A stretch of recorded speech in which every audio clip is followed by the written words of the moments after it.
Hi everybody. So I made it to Phoenix. I'm in Chandler, which is a suburb of Phoenix. So this is day 6 of the trip, and I let's see. I left Gallup this morning, and as I was driving along Interstate 40, I saw signs for the Petrified Forest, which I had completely forgotten was in this area, and I was like, yes, we're gonna go there. So that's what I did today.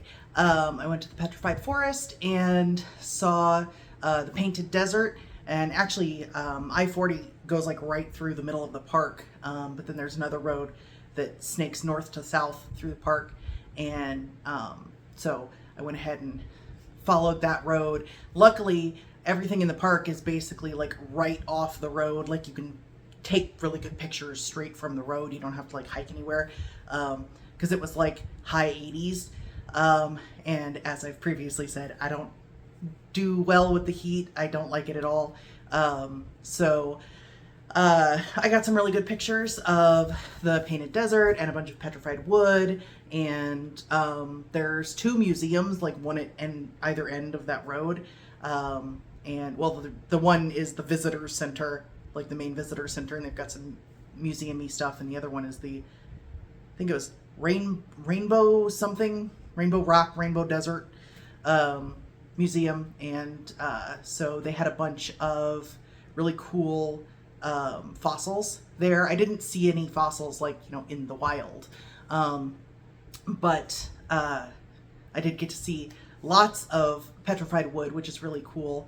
My mom has had, for probably before I was born, a chunk of petrified wood about that big, which I always thought was really cool. But the stuff that they have out there in the desert is like massive, and it really made me think about how all things are temporary. Not only that, but also the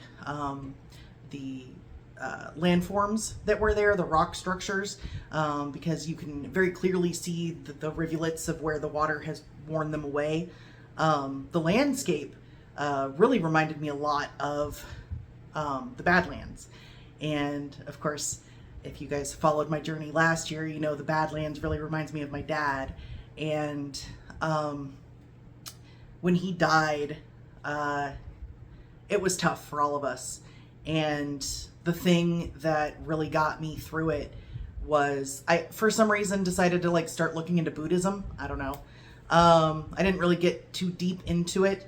I actually contacted the Buddhist temple in Peoria, and never heard back from them, because I was like, hey, do you guys like do a service, or is there a book that I can read that you'd recommend? And nobody ever responded, and then I kind of just gave up on it. But the little bit of research that I did, I found that one of the core tenets that Buddhists believe in is that everything is temporary. Whether it's good or bad, everything is temporary. And for, the following few months after my dad passed, that was my mantra that I said to myself, that everything is temporary, that this too shall pass, that, things will get better.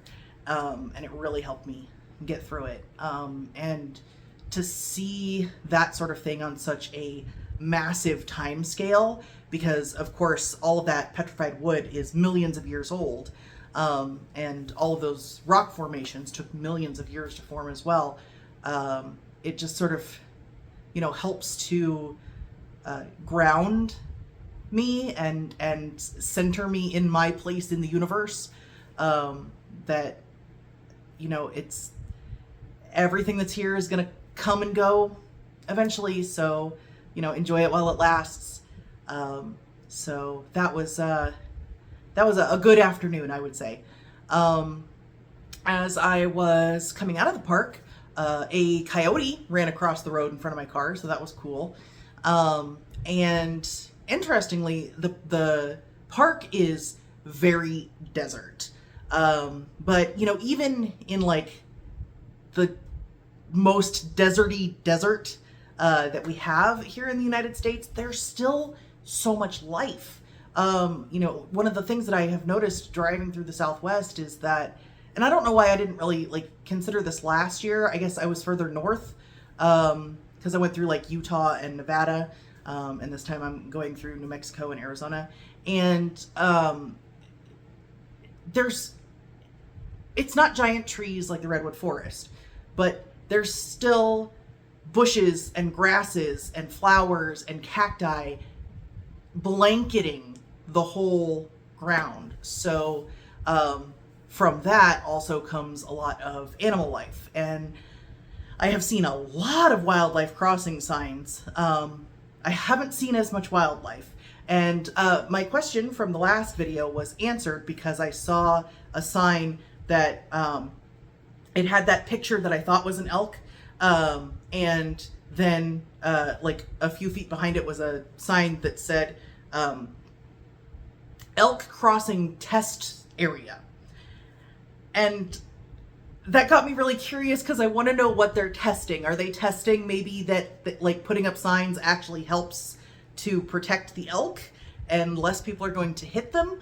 Or, you know, like certainly they are not testing whether the elk are going to follow directions and cross where they're told. But that would be funny. I wouldn't put it past this government.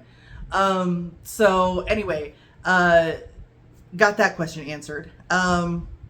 And then as I was continuing to travel westward from there, got into the mountains, and the mountains down here definitely easier to drive than the mountains in Colorado.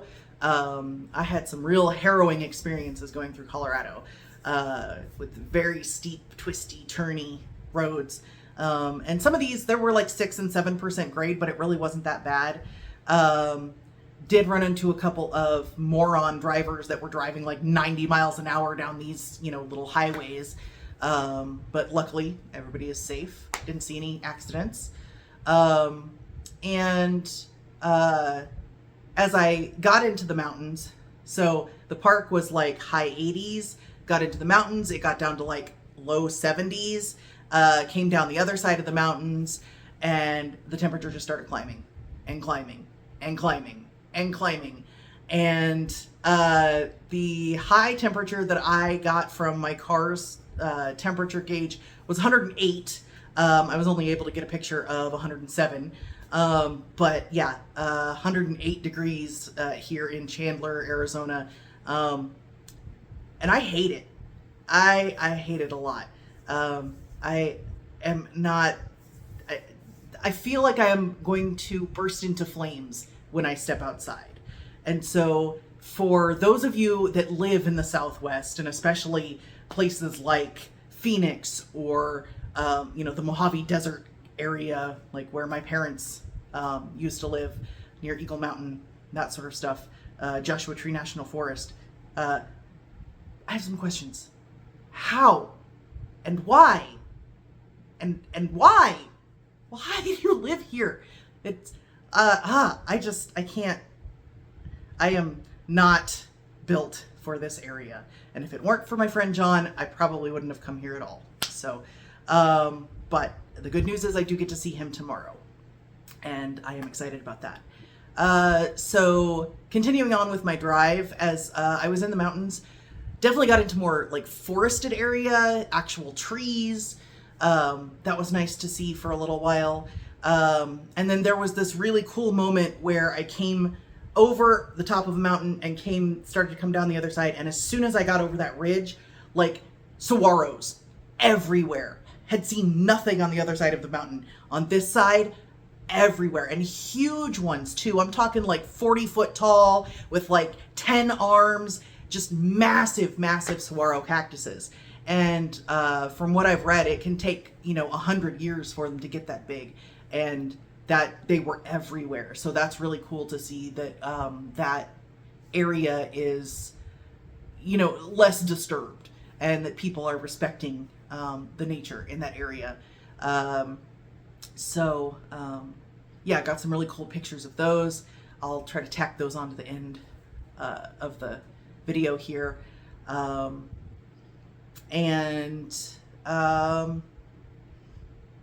Yeah, that's about it so far. I do need to go to the store, but I am going to wait because it's only about 6 o'clock right now. And I'm going to wait until after dark and maybe it's less than 100 degrees, just because, yeah, I don't want to go out there. I'll sit in the nice cold air conditioning, and this room actually has a ceiling fan too, which is nice and helpful. So that's where I'm at today, and I will update you guys again when I've got more to tell you. So bye for now.